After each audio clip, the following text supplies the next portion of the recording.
Drejtuesi politik i Partisë Demokratike për qarkun e Vlorës Bujar Leskaj zhvilloi një takim me pensionistë të qytetit, ku shprehu shqetësimin për gjendjen e vështirë të tyre ekonomike në të cilën ata ndodhen. Në 12 vitet e qeverisjes së Edi Ramës, pensionistët janë mashtruar vazhdimisht me premtime për një rritje pensionesh që nuk janë mbajtur, duke humbur besimin tek kjo qeveri. Gjatë fjalës së tij, Leskaj prezantoi një pjesë të programit të Partisë Demokratike, të quajtur paketa e dëmshurisë, e cila synon të përmirësojë jetën e shtresave në nevojë dhe veçanërisht pensionistëve. Ne i kemi dhënë mesazhet tona në programin ton, i cili duhet thënë është një program gjithëpërfshirës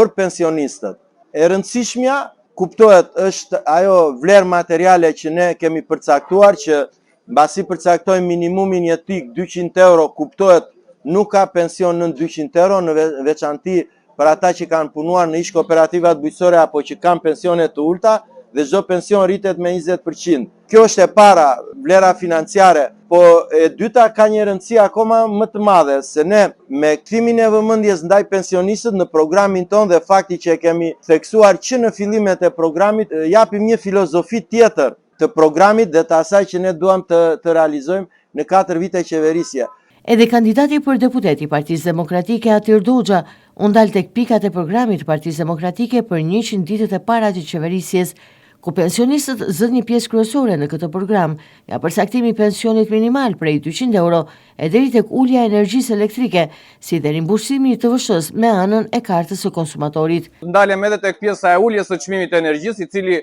patjetër që prek të gjitha shtresat e shoqërisë dhe jo vetëm ju si pensionist apo krye familjar, patjetër që është